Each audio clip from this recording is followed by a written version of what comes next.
Hey there, friends. Welcome back to another Legally Armed America video. I'm, of course, Paul Glasgow here, the one and only truth pimp, dealing with a vulgar display of logic and reason on a daily basis.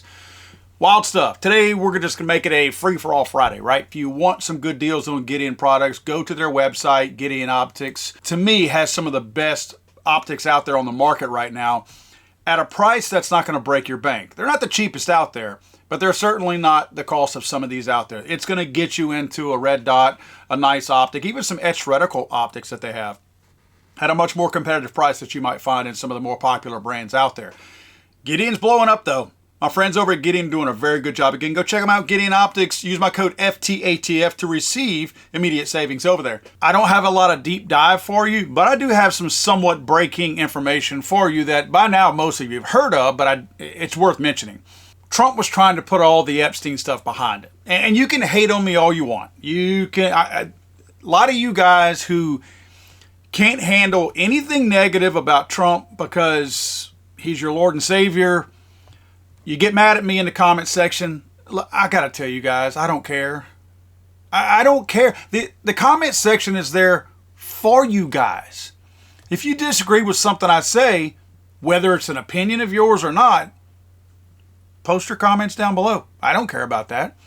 Do you think it hurts me whenever you get mad at me because I say something bad like Trump wanting to ban bump stocks and Trump siding with Pam Bondi with the red flag law stuff in Florida after the Parkland shooting, or Trump taking up for Pam Bondi in the Epstein cover-up?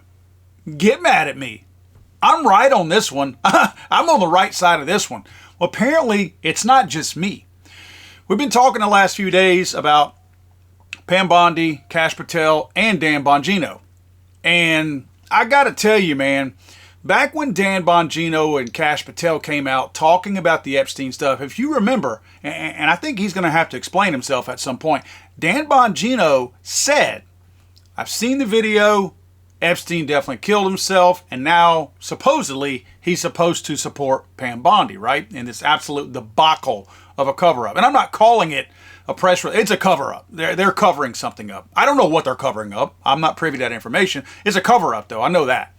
Dan Bongino is AWOL today. Did you know that? Yeah, if you go, it's actually trending on X right now. I'm sure a multitude of other places.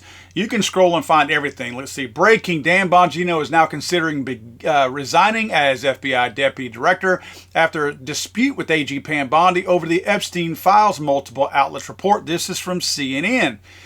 There are reports that Dan Bongino is considering resigning over the Epstein files.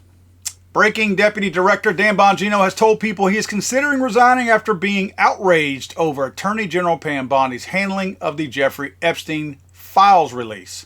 And it goes on and on. There's so much going on right now. This is definitely a fluid situation. I personally, and I'm talking about the media in general, no one's heard from Dan Bongino yet. I'm sure his threat to leave was probably taken very serious because Bongino does not need this. I believe I remember seeing at one point he's making $4 million from his podcast. He ain't making that as Deputy Director of the FBI, I can promise you that. Nowhere near that. Now maybe kickbacks and corruption and stuff like that, but certainly not on his company's salary or payroll. So the guy doesn't need this job. I truly think he took it thinking he could make a difference, and now he realized he can't make a difference because Bondi's in the way and whomever else is calling the shots for Bondi or whatever. And I think Bongino has realized it's probably a bad decision I made. I'm losing money and I'm not making a difference. I'm just another dude that's being told what to do and being told to shut up and having to do it. This might be a bigger thing than anything else. It may be good for the administration that this happened on a Friday lunchtime-ish, because that's going to give it time to die down a little bit going into the weekend. Now, this isn't a big weekend. It's not a holiday or anything, so this still may lead on the news cycle throughout the shows and the Sunday shows as they come around. But certainly it's good. It doesn't give it any weekdays to build back up and to get strong again. Now, it's likely got staying power to happen until Monday where you can hear more about it. I think a lot of things have to happen. At this point, I think that Trump has to take a real hard look at whether or not he's going to go down with the sinking ship that is Pam Bondi. She is a sinking ship. She's an absolute liability. He needs to fire her. He needs to terminate her.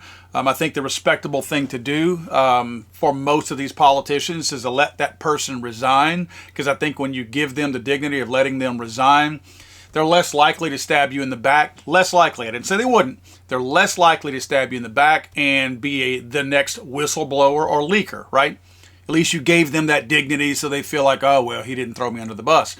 If Trump throws her under the bus, I don't know if she's smart enough to come out and say anything. I really think Pam Bondi's kind of stupid. So I don't know that she would come out and go after Donald Trump if he did terminate her, but I don't know that Trump will terminate her. Trump has had reason to terminate people before, and he doesn't terminate them. He lets them resign. And we know what really happened, right? Hey, you need to resign. But letting them save face is probably the respectable thing to do. I know that there are better candidates out there. Matt Gaetz was certainly a better candidate. I know that Andrew Bailey, the AG from Missouri, is, in my opinion, the top candidate to take that job. Hopefully, it would go to somebody like Bailey and not just slide somebody else up into that order who's already there. Or, worse, give another job to Marco Rubio, right? I mean, he's, got 5 jobs right now, 5 titles, main titles. Why not give him another one? I'm being facetious. I don't think that's a good idea. In fact, I will say this. As a quick side note, because I like my tangents and I don't focus that easily.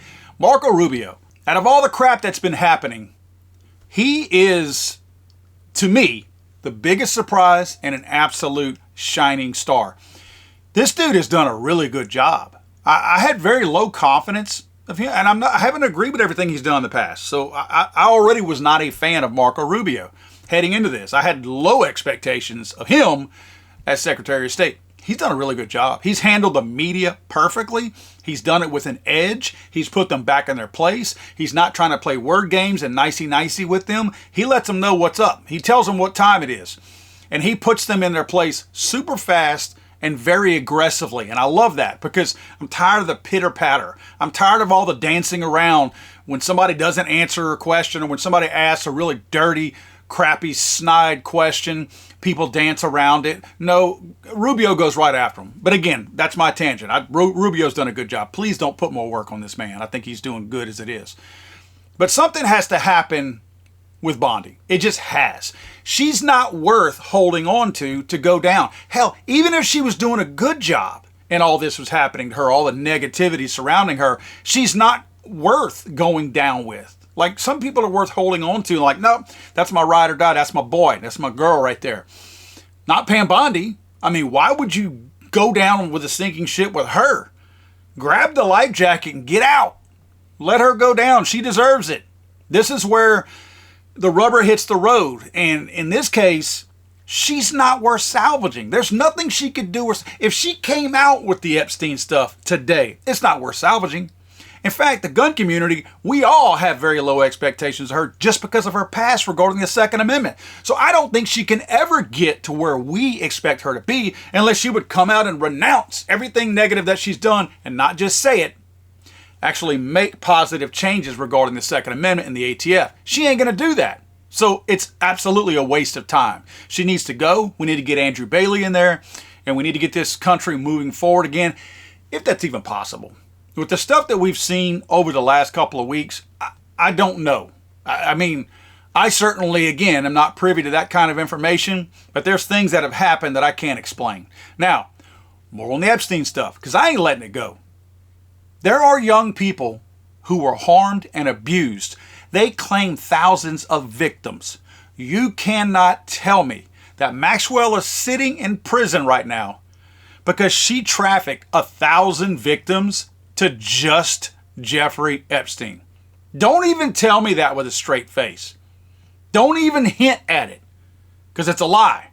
I know better. So the cover-up is being handled right now by everybody in place. But I will say this. I've already looked at the video that they claim was missing the 1 minute. I have somebody who's commented in one of my videos where I talk about that minute of missing video in the Epstein prison file. And he said he works in the prison system or worked in the prison system. And he said that's not true. He said that the security cameras do not reset after 24 hours or 23 hours and 59 minutes and then lose a minute before they start over again. He said that's not how it works. Again, guys, we are in 2025. That's not how stuff works, right? I got some old stuff that is in my attic that used to record to a DVR from my security cameras for my whole home system. And it didn't drop minutes. And it's 20 years old, right? And I don't have the budget of these federal prisons. So we knew it was a lie, but now it's been confirmed. We also saw that the aspect ratio changed in that 1 minute. So we're talking about 2 clips that lost a minute. Why would the camera reset itself from its focus on all that? The camera doesn't know, and listen to me when I say this.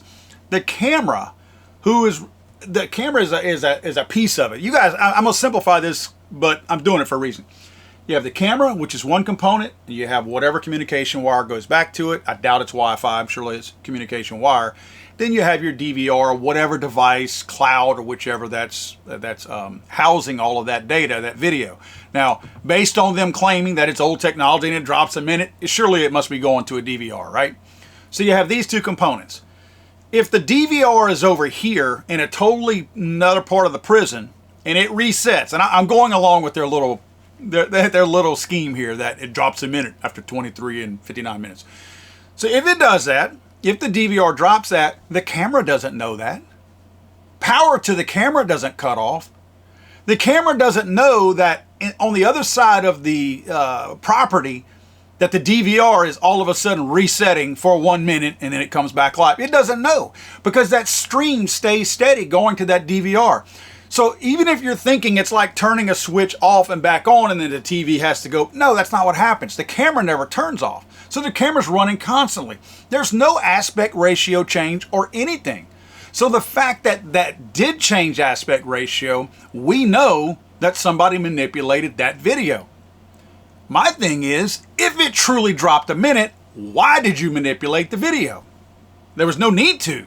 If it just dropped a minute, boom, boom, it should pick right back up and it would look the same, but it doesn't because it was messed with. Well, now there's confirmation, full confirmation that the raw video that did jump and that does have the minute missing was not raw video after all. On X, I follow Colin Rugg, and Colin reports that new metadata from the, quote, raw Jeffrey Epstein prison video, quote, was likely modified, according to a new report from Wired. The outlet says they analyzed the 10-hour prison video with independent video forensic experts who concluded the raw footage was modified. The outlet emphasized that at the moment there is no evidence the footage was deceptively manipulated in any way, but says it was modified to some extent.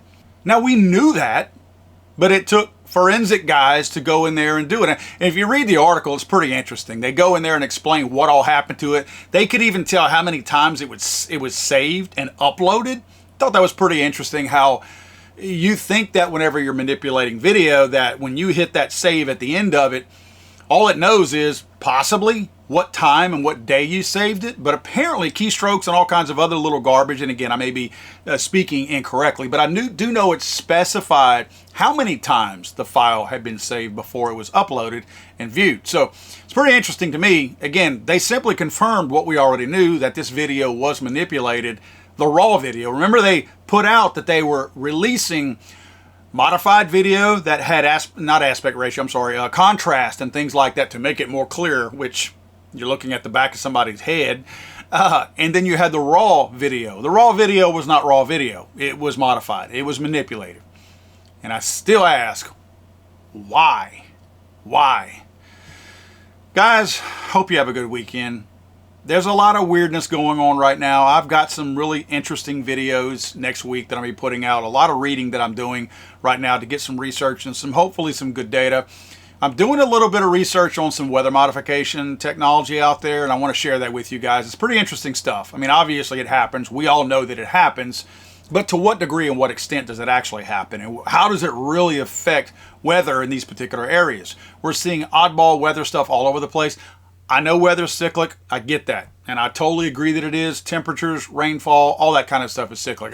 Heck, I remember seeing earlier this year that the tornado alley is moving a little bit further east than where it was historically.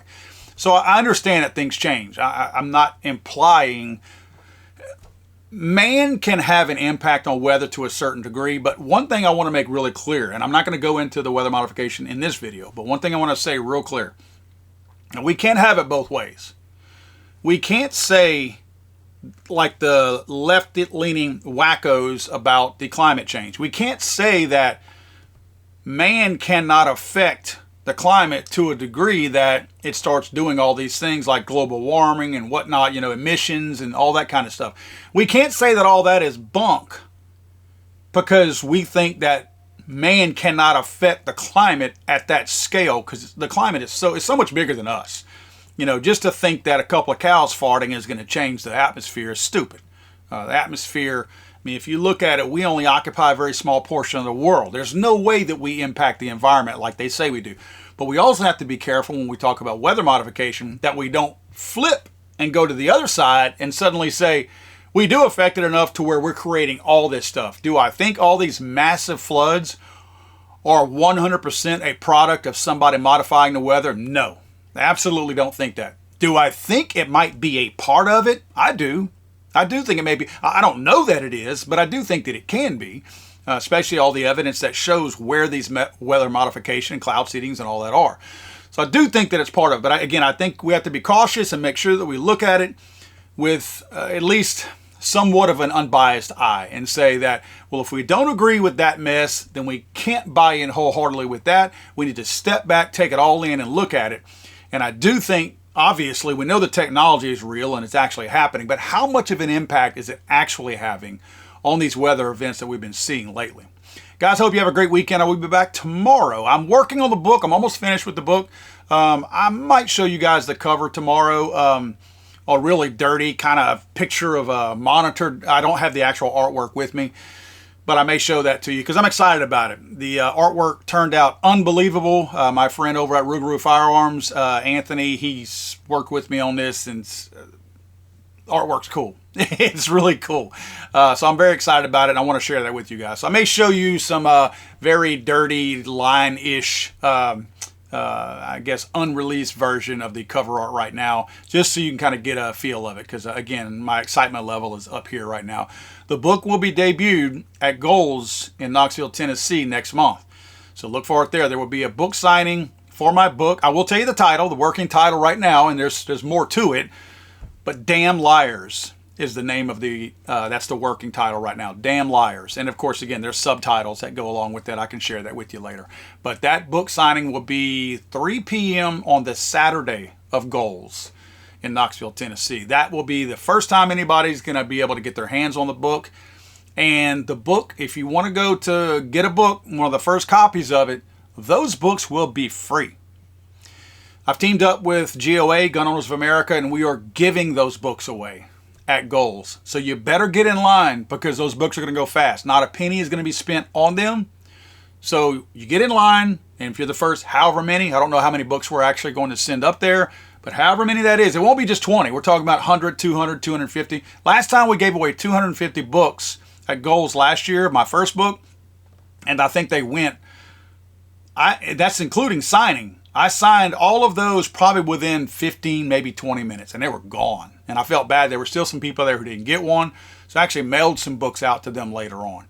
So not sure, we'll probably do about 250 again this time too. So get in line, get your tickets to Goals, and 3 p.m. the Saturday of Goals, I will be there giving away signed copies of my book, and I hope to see you guys there. Have a great weekend, guys. Thanks so much for watching, and please like, share the video.